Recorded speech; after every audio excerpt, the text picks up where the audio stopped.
부동산 하는 남자입니다. 제 영상을 구독하시는 분들 중에 어떤 아파트를 사야 될지 못 정하시는 분 정말 많으시죠? 결국 투자하기로 마음먹은 후부터 시작되는 결정장애가 시작되죠. 이것도 좋고 저것도 좋고 어떤 걸 사야 될지 싶기만 하면 멘붕이 오죠. 어떤 결정을 하든지 본인만의 기준이 있어야 됩니다. 기준이 있어야 어느 게 좋은지 골라내거든요. 예를 들면 우리는 수박을 고를 때 수박 꼭지가 시들었는지 확인을 합니다. 그리고 두들겨보고 소리를 듣고 나서야 구입하죠. 수박 속이 익었는지 안 익었는지는 사실 잘라봐야 아는 거지만 이름으로써 실패할 확률을 줄여주는 겁니다. 그리고 꼭지가 싱싱한 것은 맛이 안 달 수는 있어도 싱싱하다는 뜻이기 때문에 확인해봐야 되는 거고요. 그래서 부동산을 따질 때는 역세권, 학군, 초등학교, 상권, 신축 이 정도를 중요한 요소로 보고 따지라고 합니다. 그리고 투자를 생각한다면 반드시 주의해야 되는 것이 있습니다. 여기 정말 살기 좋아, 공기도 좋고 한적하고 이런 말은 비역세권, 산등성이 아파트도 좋다고 느낄 수 있는 거거든요. 투자성이 있는 아파트는 오히려 물만 열면 먼지, 분진 등에 시달리는 경우가 많습니다. 왜냐하면 도심지 역세권 아파트의 경우에는 공기가 안 좋고 혼잡할 가능성이 크기 때문이죠. 결국 투자성이라는 것은 나 말고 남들도 다 좋아하는 입지여야 합니다. 오늘은 기본 개념과 설명과 유의사항만 알려드릴게요. 한 번의 영상에서 모든 구체적인 것을 설명시킬 방법이 없어서 나중에 이미 분양한 아파트 사례를 들어서 이 아파트가 왜 이 가격까지 올라갔는지를 분석해 드리겠습니다. 실제 사례를 들면서 적용해 보는 건 정말 중요하거든요. 그리고 이 영상 말미에 말씀드릴 모의 투자에 대해서도 해당되는 내용입니다. 남들이 다 좋아하는 입지라는 의미는 매물은 한 개인데 관심 있는 사람들이 두세 명 또는 10명이 될 수도 있는 아파트입니다. 공급보다 수요가 많아야 가격이 내려가는 거죠. 살려는 사람이 많기 때문에 파는 사람들도 이전에 팔린 가격보다 올려서 팝니다. 반대로 입지가 좋지 않는 아파트는 매물수가 10개인데 살려는 사람은 2명, 1명 또는 없을 수도 있습니다. 그래서 이런 아파트는 금매가 속출하죠. 지금처럼 부동산 분위기가 안 좋을 때는 매물만 자꾸 쌓입니다. 다시 본론으로 돌아가서 말씀드릴게요. 좋은 입지, 남들도 좋아하는 입지에 대해서 말씀드립니다. 특히 제가 투자하는 부산 지역을 중심으로 말씀드릴게요. 가장 중요한 것은 역세권입니다. 대도시에서 역세권이라는 것은 지하철과의 거리인데요.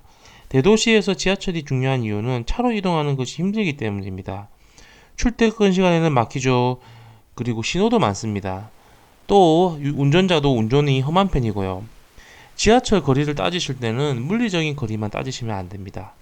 그냥 500m 거리니까 역세권이다 이렇게 접근하시면 안 됩니다. 직접 가봐야 얼마나 역세권인지 알 수 있거든요. 우리가 포도 살 때 한 알 떼 먹어보면 맛이 단지 안 단지 알 수 있죠. 그냥 겉으로만 보면 맛을 알 수 없어서 직접 맛보는 게 굉장히 중요합니다. 그래서 직접 걸어가 볼 때는 아파트 부지에서 지하철까지 평지인지 경사가 있는지 중요하고 가는 길에 횡단보도가 많은지도 따져야 됩니다. 경사가 있으면 평지보다 훨씬 못하고 횡단보도가 2개 더 있어도 5분 이상 지체되기 때문에 역세권이 아닐 수도 있거든요. 가는 길이 잘 정돈된 인도인지 아니면 차랑 사람이 같이 다니는 도로인지에 따라서 쾌적함이 다릅니다. 사람이랑 차가 같이 다니는 도로는 어른뿐만 아니라 애들한테도 정말 위험하거든요. 부산에서는 지하철 깊이도 중요합니다. 지하철에 막상 도착해도 실제 타는 곳까지 깊이가 깊으면 시간이 훨씬 더 걸립니다. 대표적인 곳이 만덕역이죠. 만덕역은 엘리베이터를 이용해야 이동 가능한 정도죠. 물만고역의 경우에도 에스컬레이터를 몇 개씩이나 거쳐야 지하철이 타는 곳이 나오죠. 직장까지 가는데 지하철역이 가까워야 출퇴근 시간도 단축됩니다. 출퇴근 시간이 1시간 이상 넘어가면 지겹고 힘들거든요. 출퇴근 시간은 우리의 삶의 질과도 연결됩니다. 그 시간에 자기 여가를 즐길 수가 있으니까요. 다음 중요한 요소는 브랜드입니다. 초등학교가 원래 더 중요한 요소이지만 부산에서만큼은 브랜드 파워가 엄청납니다. 브랜드 아파트가 좋은 이유는 시공도 잘하고 하자 보수도 좋은 장점도 있겠지만 일단 브랜드 아파트는 아파트 지을 자리를 잘 보고 짓습니다. 그래서 보통은 주변 환경이 좋고 지하철과 멀지 않는 곳에 부지를 잡습니다. 비역세권에 환경이 좋지 않는 곳은 삼성, 현세 같은 대기업에서 지으려고 하지 않거든요. 일단 브랜드라고 하면 입지까지 기본적으로 검증되었다고 보시면 됩니다. 하지만 부산에서 특히나 브랜드 파가 강합니다. 비슷한 입지에서 브랜드와 빅브랜드 차이가 너무 심합니다. 특히 삼성 레미안은 브랜드 중에서도 인식이 특혜급입니다. 입지와 연식, 세대수가 비슷한 경우에도 레미안 브랜드는 다르다는 것을 연지 레미안 분양에서 확실히 느꼈습니다. 아무리 시민공원이 가까워도 초등학교가 가깝고 해도 비역세권의 5억대 분양 마감은 대단한 거거든요. 그리고 장전 레미안도 금정구에서 평지 1호선 역세권이지만 34평이 6억 중반 정도 하는 것은 브랜드 값이 어느 정도 들어간 것 같습니다. 그리고 레미안 외에는 자이, 이편한 세상, 롯데캐슬 정도가 브랜드가 있겠네요. 부산에서는 동원건설도 추가되고요. 사실 동원건설은 타 지역에서는 많지 않습니다. 다음은 초등학교입니다. 사실은 중학교도 중요한데 중고등학교는 무작위로 초점을 하기 때문에 가까운 중학교로 배정받는다는 보장이 없거든요. 그러나 초등학교는 가까운 주소순으로 배정받기 때문에 굉장히 중요하죠. 보통 부동산을 구매하는 수요는 크게 두 번 발생합니다. 결혼할 때 한 번, 초등학교 들어갈 때 한 번 발생하죠. 그래서 초등학교 들어갈 때쯤 되면 초등학교가 가까운 아파트로 이사 가려고 합니다. 요새는 초등학생들이 골목길로 걸어가는 거를 젊은 학부모들이 안 좋아하거든요. 보통 아침마다 등교시켜주는데 가까울수록 좋고 도로 하나 건너는 것도 싫어합니다. 그래서 초품화라고 해서 초등학교를 품고 있는 아파트를 선호하죠. 자녀가 있으신 분들은 더 쉽게 이해하실 거고요. 그리고 초등학교도 방과후 가정이 잘 되어 있으면 더 좋고 신축일수록 더욱 선호한답니다. 다음은 학군입니다. 학군이 좋다는 것은 요즘에 학교가 가깝다는 뜻과 학교가 명문이라서 공부를 잘한다는 뜻, 마지막으로 좋은 학원가가 많다는 뜻 세 가지가 있습니다. 가장 기본적으로 말씀드린 것은 초등학교, 중학교 등 학교가 많다는 뜻인데요. 보통 분양하는 아파트 팜플렛을 보면 주변 반경 1km 원을 그어서 학교가 많아서 학군이 좋다는 식으로 광고를 합니다. 그래서 이게 가장 기본적인 의미고요.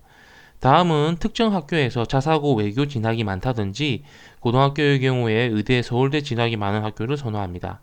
이건 부산보다 대구, 수성구가 더 심한데 부산의 경우에는 해운대, 남천동, 사직동, 동네 정도가 학군이 좋다고 쳐줍니다. 이 지역에서는 면학 분위기도 좋다는 건데 그렇다고 사실 서울대, 연고대를 아주 많이 가는 것도 아닙니다. 일부 지방대 이상 가는 비율이 높다 정도로 이해하시면 됩니다. 학군이 좋으면 집값이 오른다는 것은 일단 수요가 많고 자녀가 대학교에 갈 때까지 이동하지 않기 때문에 매물이 많이 나올 수가 없습니다. 부산에서도 일부 비선호 지역 같은 경우에는 아이가 학교에 들어가면 아까 말씀하신 지역으로 이사를 고려하기 때문에 매물이 자꾸 나올 수밖에 없습니다. 자녀가 없다 하더라도 학군이 좋은 곳에 집을 마련하는 것이 내 집값 상승이나 방어에 좋습니다. 다음은 상권입니다. 상권은 크게 영향이 없지만 있는 게 좋습니다. 최고로 치는 것은 백화점입니다. 백화점을 자주 이용하지 않더라도 백화점이 있는 곳이 좋습니다. 백화점이 왜 좋냐면 백화점을 인근에 있는 아파트를 구매할 때 여자들 입김이 세기 때문입니다. 여자들은 백화점을 좋아하고 백화점에 가까운 아파트를 좋아하거든요. 설사 매일 이용하지 않더라도 말이죠. 그 다음은 대형마트입니다. 요새는 시장에 잘 가지 않죠. 시원한 에어컨 밑에서 과일, 채소, 해산물, 갖가지 물건들을 다 살 수 있는 대형마트를 선호합니다. 그 외에는 작은 마트, 식당 같은 생활 속 편의시설이 많은 곳을 선호합니다. 은행, 병원 같은 편의시설도 있으면 좋지요. 물론 시장도 있으면 좋아합니다. 나이 드신 분들의 경우에는 지금도 시장을 많이 이용합니다. 하지만 보통은 차량으로 대형마트에 가서 물건을 사는 경우가 많기 때문에 특별히 멀지만 않으면 됩니다. 그래서 상권은 아주 중요한 요소는 아닙니다. 다음은 신축입니다. 신축 아파트는 아파트 위에 자동차가 다니지 않아 쾌적합니다. 요새는 조경과 커뮤니티 시설에 많은 신경을 쓰는데요.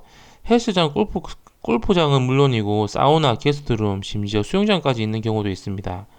그리고 무인 택배함, 특화 조경 등 건설사에서 새 아파트 분양가를 높이면서 온갖 것들을 넣었기 때문에 소비자는 혹할 수밖에 없네요.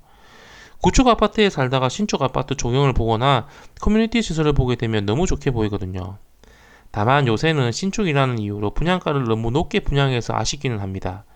평당 1,000만 원 하던 것이 얼마 전의 일 같은데 지금은 1,700만 원대도 있으니까 말이죠.